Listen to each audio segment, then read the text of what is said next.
All right. Greetings, dear ones. Yes, hello, dear. May the peace of the Great Spirit be with you always. So let us begin with the discussion.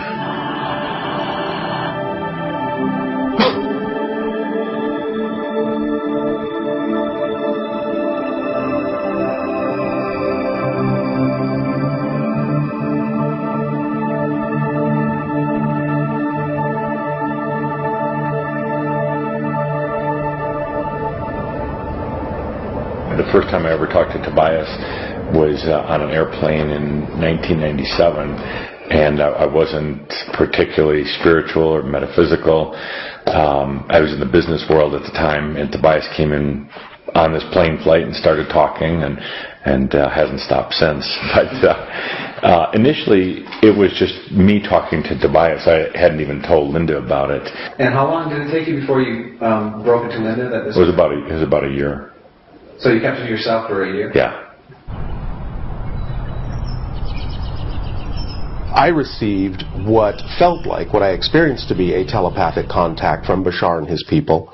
In that moment of the telepathic contact, a memory actually came back of having made an agreement somewhere prior to this life to do this. I grew up in a Roman Catholic family of Sicilian immigrants.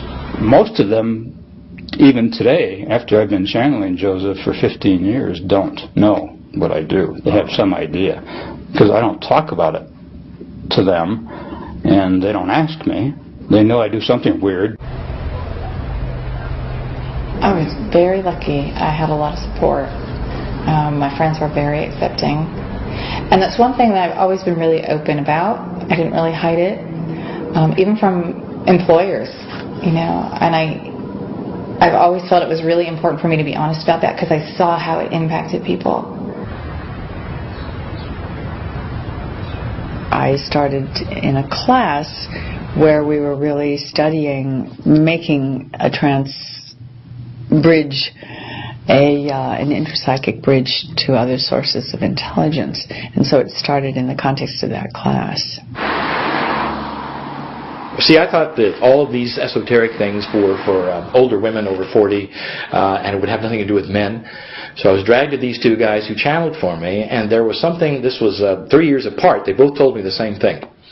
And that is when I had to start looking at how could guys 20 years apart in age, 3 years apart in ID, who never knew each other, give me information that was identical. And the information just happened to be that there was a master named Cryon who I was supposed to get a hold of. An arrangement, so to speak, was made prior to the physical life of the channel within what you would call the oversoul of the channel, of which I am also a part. We are part of the same soul. You might refer to me as the channel's future self, and incarnationally speaking, I would look at the channel as my past self, just to put it in linear terms. We are not happy with the way that things exist currently in our reality. All right? We are from what you would perceive to be the future. And we have come back to our past so that we may learn, all right, and so that we may assist the planet, because what's going on now is going to impact the entire universe. Well, we would prefer that you ask us, if you like. There's nothing in particular we would like to say, except that we're here, and it's very, very pleasant to be here. It's a delight. It's part of sharing, with the big S, if you might say. The archetype of sharing is something we enjoy embodying. I've had many, many lifetimes on Earth. I have deep love and compassion for humans, because I remember what it was like to go through the things that humans are going through now. I remember the challenge in particular, the challenge of knowing at some deep level that you are a spiritual being. Our goal is simply to help people live a more joyful, abundant life. And whatever it takes to achieve that, we're willing to do. And so that, in a nutshell, if you will, is our work. You sit in the energy of a great shift. Many of you are feeling it. Maybe that's why you're watching this now. Maybe there's something that's happened in your life that would allow you for a moment just to open your mind and look inside something you always thought was untenable before, only reserved for those on the lunatic fringe before. Here you find instead wisdom pouring out. Perhaps you'll even feel the love of God pouring out. There's a lot of things that are being transmuted and altered at this time. All right? You're finding some things out about some of your religious leaders. You're finding some things out about religion that just isn't holding true to you. It's not ringing true to you anymore. Well, we want to tell you this, is that there is so much here that is hiding. But you must feel it. There has been such a shift in these last years, especially in the last 20 or so. You're remembering who and what you are, and it doesn't need an intermediary. This changeover from the old religious system that so many of you are familiar with is difficult, very difficult, because it holds on tightly. Those who have such a strong concept of God as some higher authority and is the only creator, they want to hang on to that dearly. They fear letting God go, their old God, you see, because they are so out of touch with themselves they can't possibly even contemplate what it's like to have to go inside. Since so many humans are still part of traditional religion, we realize it's hard for them to accept this concept and for them to absorb it and assimilate it. There are mavericks out there. There are those who are going outside of the grid. There are those who are taking huge leaps of consciousness within themselves. They're looking inside for the answers rather than letting somebody outside do it for them. They are breaking this pull, this type of magnetism from mass consciousness and going off on their own. How many aware people on the planet is it going to take that are able to put their awareness into their speech and into their actions before the collective consensus is affected? And that is yet to be determined. No one knows exactly when and how that'll happen. They are going to be the examples to other humans that you can cross the chasm of old consciousness to new, that you can integrate the human and the divine right here, right now. You don't have to wait till you die to do it. You don't have to wait till your next incarnation. You can do it right here. You will see within the next 10 and 20 years a change in verbiage as people are able to articulate more about self-responsibility. You're already seeing that. As people are able to articulate more about other levels of consciousness, the higher consciousness, you're already seeing more of that. People talk about it, my higher self, my higher consciousness. And then behaving from that level of integrity is what you will begin to see as well. Children have always generally had that capacity, and they get learned out of it, shall we say, taught out of it. Generally by the age of 3, definitely by the age of 7 in your reality. But now not so much anymore. They are coming through with what you call core fortification. Because you needed that fresh energy coming to the planet. All right, you needed new ways of thinking and new ways of perceiving. They are less prone to absorb the telepathic onslaught of negative belief systems from the rest of society. They simply won't participate in those beliefs. So that's why they are in part your greatest teachers. Because they're already ahead of the game in some ways. You're actually seeing children who will have a different attitude than any children have had before. That is understandable in an evolved species. You are asking whether you, as an older human being, can change, and the answer is absolutely and yes, for you could become childlike. The wisest you have ever been as human beings is when you were little children. They are just so uninhibited and joyful, and they live in the present moment with joy. They're not thinking about what's going to happen 10 years from now or even 10 minutes from now. They're living in the present moment with joy, and that is the key. You should all be like little children again. That's the best advice we could ever give to anybody. There's a new wave of channeling that's starting to reemerge with the advent of the public awareness of quantum physics. Not that everyone's a quantum physicist, but that has opened people up to realizing that consciousness is so far beyond us, and we can align with non-physical consciousness. I receive these blocks of energy, and I can receive a block in half a second, and it'll take me 15, 20, 30 minutes to put it into words. I have found over the years it gets clearer and clearer. There was a time when my channeling, the kind of channeling I do, was very different. I used to get information, wait, and regurgitate it. Now it's real time, and I feel it in real time in a trance-like state. The human brain operates on a certain frequency rate, and in channeling, in the altered state, it changes frequency rates. And it becomes something that might be closer in frequency to their reality, which might exist on a higher level. At the same time, he's kind of doing the same thing, altering his frequency, his brain frequency, so that somewhere in the middle, the frequencies sort of meet and lock and become synchronized. And so what you're kind of getting in a channeling, as I understand it, is he's not really speaking a language. He's just sending thoughts. It's getting translated through my body into the language I was raised to understand, which in this case is English. The changes in my life have been such an astonishing difference between who I used to be, my personality. Let me tell you, I didn't used to like groups. I didn't like people. I chose to be an engineer in a sound booth, so I would not have to deal with people. It's a good call. I can push a button and hear them or not, and then release it or hear them or not. I had full control over my social life. I liked one person at a time, usually a woman, and so that would be my life. I was not a well-read. I was not an orator. I wasn't an in front of the camera guy. No, it isn't me. I know that it isn't me, and I'm doing my best to be a purest vessel as I can for what it is. It's the most comfortable thing I've ever done in my life. Now that I've gotten used to it, it took me about 10 years to get used to it, right. but it's my life's work.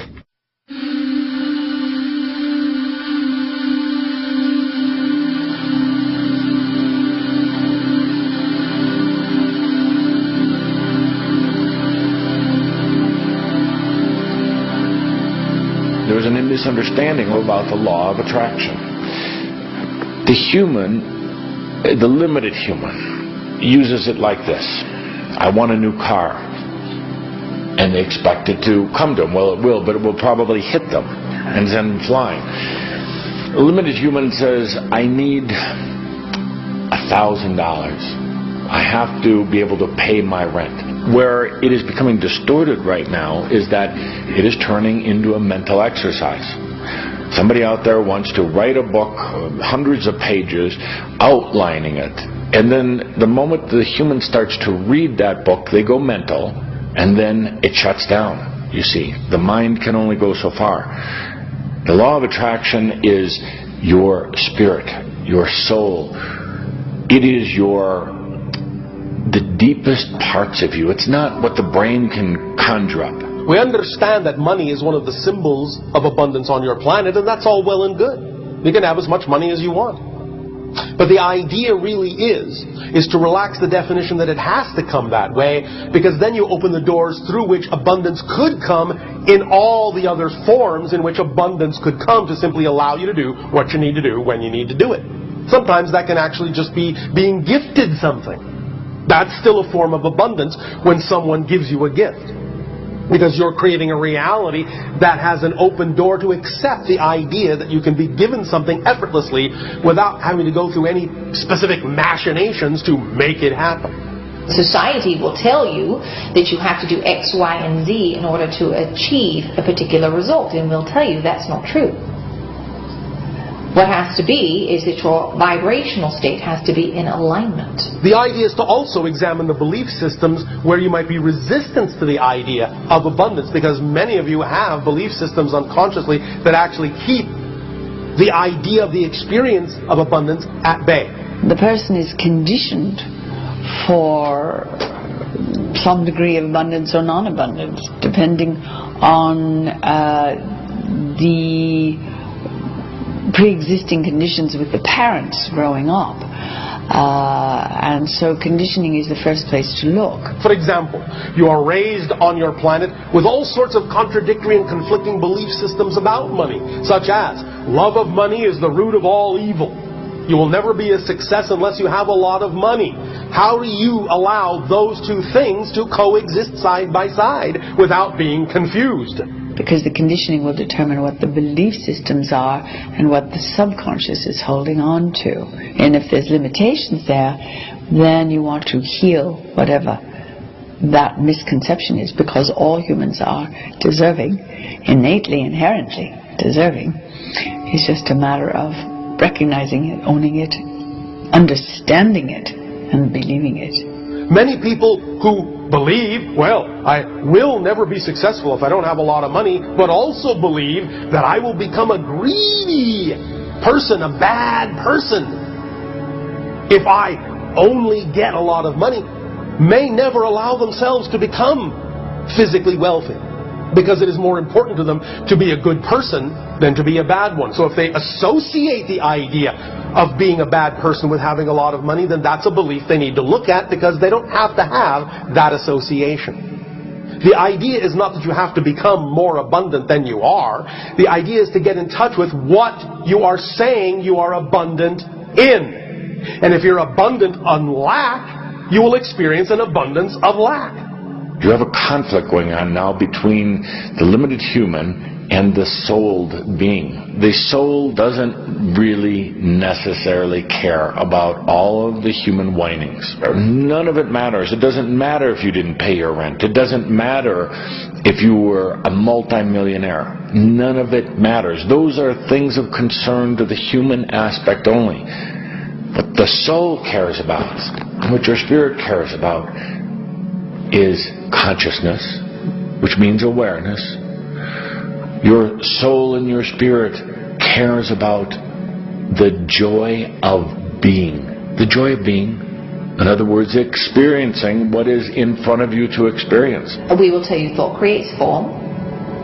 Alright, but your emotional states vibrated into being. So whatever you are putting out emotionally, you're going to get back energetically. And because the physical reality is reflecting the emotional, if there are lower frequencies that you are putting out, then what you're getting back in the physical realm are the lower frequencies. The soul would rather have a bad experience for you than no experience at all.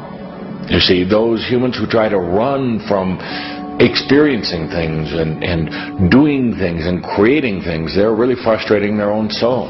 Whatever vibration you give off, whatever frequency you create or generate, determines utterly and absolutely whatever experience is reflected back to you from your reality. Because physical reality really does not empirically exist apart from your definition of it. Even your own quantum physicists are beginning to discover this. So physical reality is likened to a mirror. It's not going to say, well, Johnny's been a good boy today, so we're going to reward him, or Susie's been a bad girl today, so we're going to punish her. It's very impersonal. It has nothing to do with the traditional concepts of a punishing or judgmental God. So whatever it is that you give off, whatever form you give yourself, however you define and identify yourself, is what is reflected back to you from your reality, so that you can decide whether you wish to retain that idea and that frequency or whether you wish to change it. You create your realities. Every bit of your realities, from birth to death, and everything in between.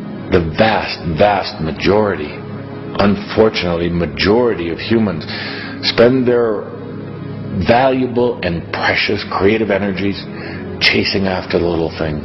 From our perspective, the most effective way to alter your reality is to get in touch with, consciously, the beliefs that have created the reality you are experiencing so far. To find out what that belief is, to identify it and define it, will give you conscious recognition of what has been generating your reality. Once you have defined the belief, you can then understand as a mechanism how it has been generating the frequency that's caused the reflection you've been experiencing. And once you define it and recognize that as the mechanism, you can then replace it with a belief that you prefer. And you can also then then believe, if you wish, that that new belief will replace the old one just as effectively and create reality just as effectively as the old belief did.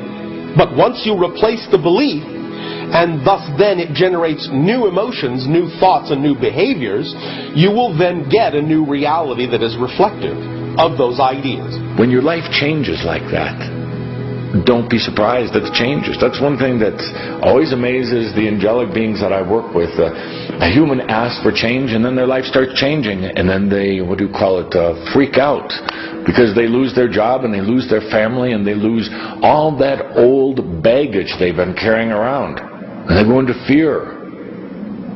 But understand that as the changes begin, there's an evolution of energy. It is a cleaning house, getting rid of the old to make way for the new you. We always say it's a bit like,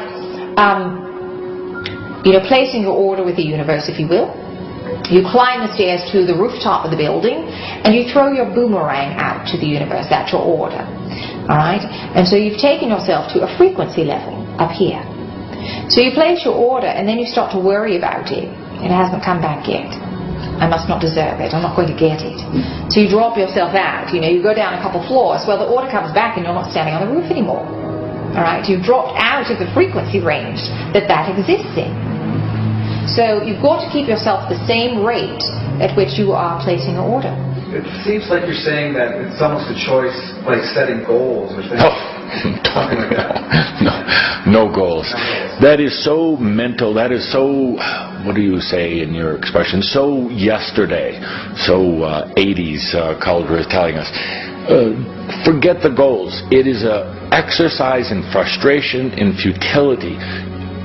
You, a sovereign being, don't need goals. Do you know why? I'll tell you why. Because you attract everything to you. Certainly, it's never beneficial to anyone to do anything that does not feel good to them. And so many humans are doing things that don't feel good to them. And the perfect example of that is people are often in jobs they hate. They're doing the work for the money, not because they love it. So anytime you're doing anything that does not feel good to you or that does not resonate with you, you're doing yourself a great disservice. And you're distancing yourself more and more from your higher self. When you make choices, you literally re-energize yourself. Think of yourself as a type of magnet or an attracting type of energy. When you make choices in your life, you attract all the energies to you. We say to humans that all energy is there to serve you. It seeks to serve you. And the Master allows energy to serve them.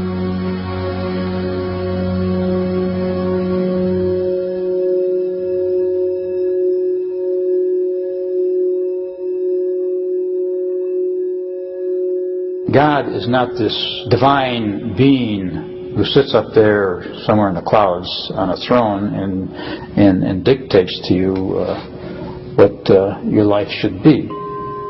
God does not judge or criticize. God is not a single entity like that. It's the divine energy that permeates everything. We understand that the term God may have many different interpretations on your planet. It is simply a generalization to make it easy to understand the concept that we are discussing. But that word holds many connotations, and unfortunately many negative ones for this planet because of how you've been conditioned with religion. Right? You've been sold a lot of lies. Right? But there's also a lot of truth in there. And if you want people to believe something that you're selling, and it's not the truth, you're going to sprinkle it with the truth. Because if you told someone a bold-faced lie, guess what? They'd know you're lying. People project humanity onto God, yes. And the religions have done this as a way to help people conceive God. And it certainly makes sense. If you've got to have something to sink your teeth into, something to imagine as an image of God, then you need a religion, quote unquote, an organization, a codification of what God is into a personification. And in history, that's what's happened. People have had to project some form of personification onto all that is in order to conceptualize it. As you come into this era of I am, there's also discovering that this God that humans have been seeking for the last 10,000 years doesn't exist out in heaven somewhere, isn't hidden somewhere. It is right here. It has always been there. There's a shift. We would suggest someone saying there's a new myth of God. A new myth of God arising at this time. And that is a very exciting prospect, to take the idea of God into a larger context of God, goddess. All that is, that God is not simply a masculine image per se, but is a principle that is both masculine, feminine, and the synergy of both. Everything that exists, even that rocky hillside outside your window there, everything that exists has a divine aspect. It is part of what you call God or goddess. And you don't like that. The viewers don't like that. The watchers don't like that, for they wish to put God on a pedestal. And they want to say all good things come from God, and they are taught they are nothing from birth. And it's not that way. We define love as the choice to see the divinity in all beings, not just human beings, not just spirit beings, but in all beings, all that is. Often we will use all that is, because that's what the infinite is, the one is. By definition, it is all that is. There is no outside to it. There cannot be an outside to it. That is, in our view, what God is. And so you are, literally, you are all God. You are all goddess. And you have the power that goes along with being divine, even though you don't think you do, most of the time. Magnificent, all of you. My definition of God are the ones I sit in front of. You want God to be one thing, or are you in 3D? You want to worship God, or are you in 3D?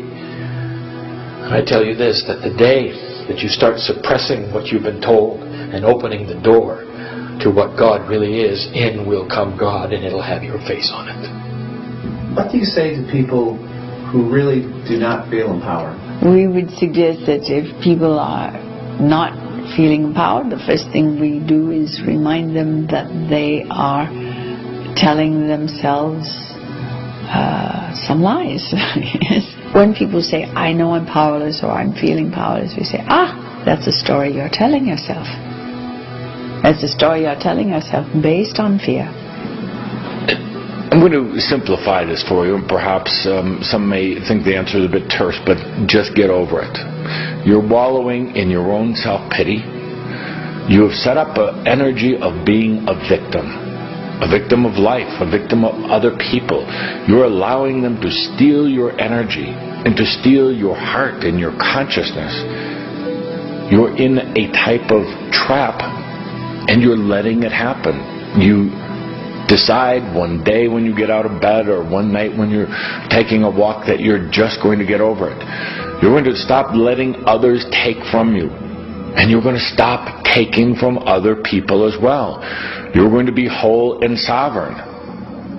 And it is truly that simple. You know what makes it complex and makes it difficult for humans is they develop all these multi-step programs. And they write books. And they have seminars and classes. And they get more and more and more into the mind and away from the true matter at hand. You are an angelic being. You are God also. Get over all the rest of it. Human beings want to compartmentalize everything. They want to know the steps of ascension. They want to know itemization by itemization, what things they must do in order to please God. never understanding that if they are pieces of God themselves, that there is a switch inside that is all ready to go. That switch, known very well in spirituality all over the planet, is the one that gives you permission for the epiphany, for the enlightenment to begin to pour in, for answers. It is slow, and you must unlearn what you have taught. But it is true. Any human can. Any human can, no matter what the situation, no matter where they are or who they are. In this so-called New Age or Age of Awakening or Age of Spiritual Awareness on your planet, the whole idea is that you are really at the end of the cycle of limitation that you have imposed upon yourself for thousands of years. And you're awakening into the remembrance that you don't have to do it that way. There's only one question that you should ask. It's the fast track, as they say, to spirituality. It is the fast track, as they say, to getting whatever it is that you have come for. Human beings who would be watching this now, whatever is before you and whatever challenges are there, the fast track to all of that is to get into a meditative state with pure intent and say to God, to Spirit, I love you. I know you are there. Show me what it is I need to know. And don't expect an answer to fall upon you in a physical way, but instead expect that you have connected to what seems to be the chaos of the system of the universe, connected in such a way that the synchronicity will begin to appear in your lives like little open doors here and there to guide you to the places that will answer the questions that you would have had otherwise.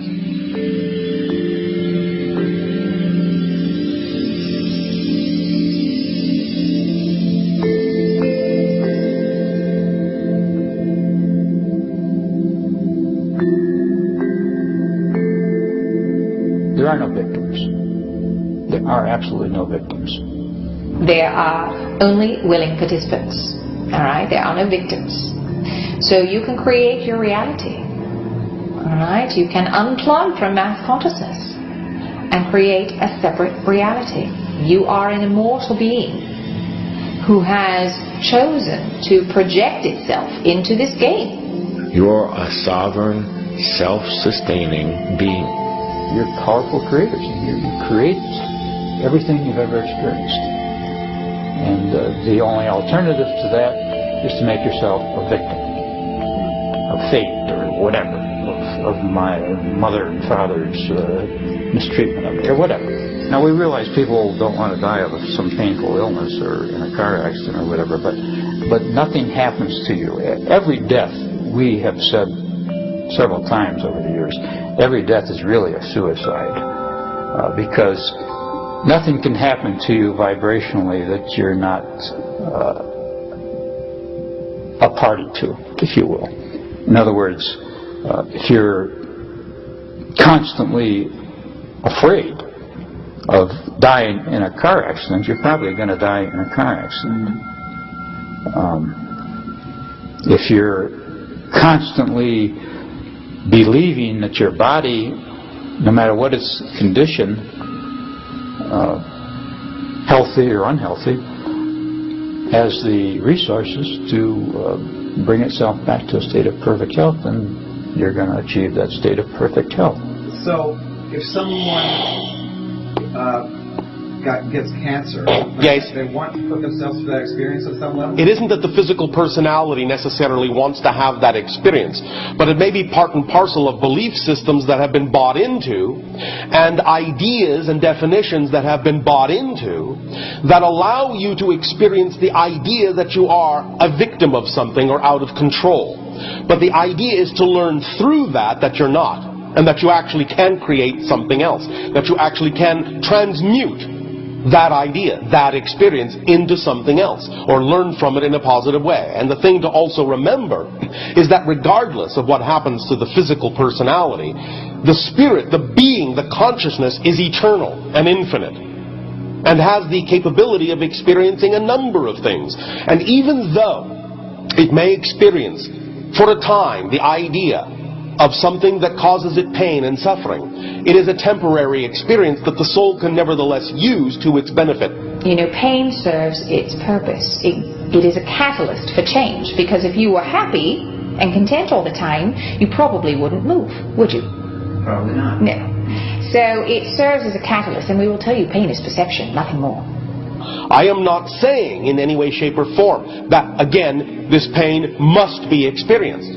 I am simply saying that it is part and parcel of the definition of the reality that you have decided to experience, the physical time-space reality. Such things are possible in that experience. But the idea is to learn through that experience that you actually don't have to suffer, that you can remember you are creating your life, and you don't have to be the victim of belief systems or definitions that say you are out of control. The basis of your existence is freedom. You all have free will. So you're free, and we realize many people would disagree with us, and many don't see it like this, but you're all free to do whatever you want. You're all free to be whatever you want. You're all free to have whatever you want. There are no victims here. There are only willing participants. So when you are allowing others to subjugate you, the moment you stop, you see that you have power. So the whole thing was set up. This reality is showing you that you have power. Even though many of you choose to shackle yourselves and to curtail your freedoms, that is a choice too. But you are free.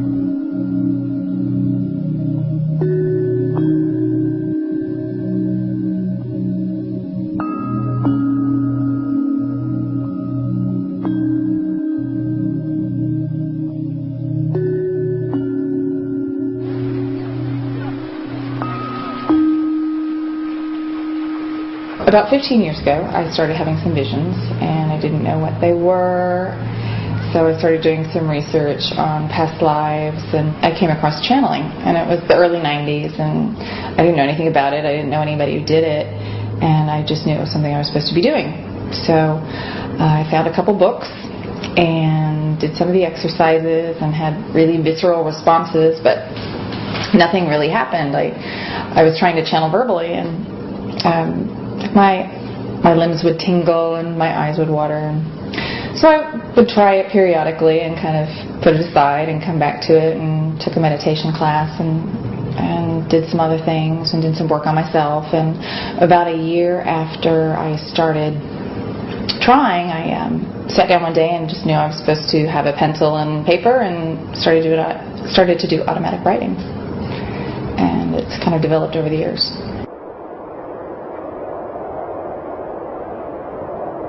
What really started me on the path of channeling was reading the book Opening to Channel by Sunea Roman and Dwayne Packer. I've read the book several times and followed their procedures, and the end result of that was the spirit guide came to me.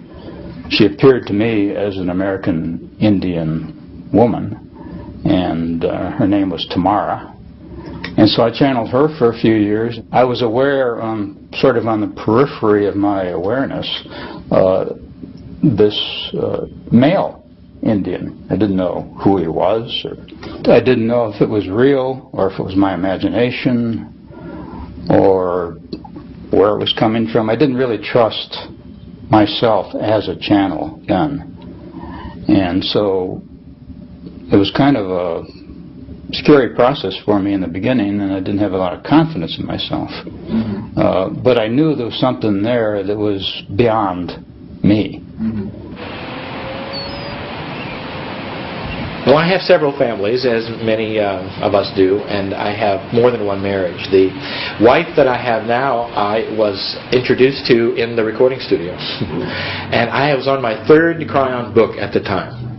And so we dated for a long time before I ever opened my mouth of what I was doing. And I remember the day when we were going to go have spaghetti. And we never made it to the spaghetti place because I brought my books. I said, it's now or never, she's got to know, because I felt my heart, what was going on, and I said, I've got to, it's either make it or break it right now. So I brought my books to her house, and we never got out of there, because she actually said, she took it all in, and she said, I'm going to have to think about it. She read the books and called me up, and she says, this is everything I've always believed. Wow. So we had a good meeting and melding at that time. At a certain point, she actually said, well, she'd like to hear, what Tobias has to say. So we sat down here in the living room and did our first channel with Tobias talking. And at a certain point, I started working with a psychologist who had some tough clients, difficult issues. And it would be the psychologist, myself, and of course Tobias. And I really enjoyed that. It was dealing one-on-one in a very intense way. But then as word about that got out, then people wanted to do it in a group. You, the psychologist, Tobias, and a client. And a client, right. And at some point, we literally started here in our living room at home, and just a small group of about a dozen people. And it's now grown into what it is. I worked with psychologist Dr. Margot Chandley, and she would work with me to help me practice going into trance and let the entities talk, and it felt very natural to me all the way along, because I was always having the reassurance from my telepathic connection with my unseen friends that everything was going along as scheduled. And then I would get updates and recommendations and from them and things I could do to prepare, and it all felt really, really comfortable and very, very aligned. Very, very nice. Plus I had this wonderful psychologist that I could talk with about it and debrief about it, so I never felt odd or unusual. I know that some people have had it be very strange and unsettling, and it was never that way for me at all. I was actually introduced to a channel who was, doing public sessions at the time. And I went and I listened to the entity coming through that channel for several months and thought that the information had value. It was interesting, seemed to be helpful to people who were asking questions of the entity. But at one point during listening to that entity, they actually offered to teach a class on channeling. And I went into the class not because I wanted to become a channel. That was the farthest thing from my mind. I just wanted to further my research. I wanted to see how something like channeling could be taught, because I didn't understand that that could be done. Under one of the guided meditations that the entity was giving, I received what I experienced to be a telepathic contact. I decided, whether it's really another entity or whether it's just a portion of my consciousness, what I did understand is that channeling itself is an actual altered state. And in that altered state, people have the ability to access information that they might not otherwise be able to in their normal daily waking state. And so in knowing that that information might be able to give people a different perspective on their lives, might be able to help them make the kind of changes that they wanted in their lives constructively, I decided that was reason enough to go ahead and experiment and see how far the channeling would go.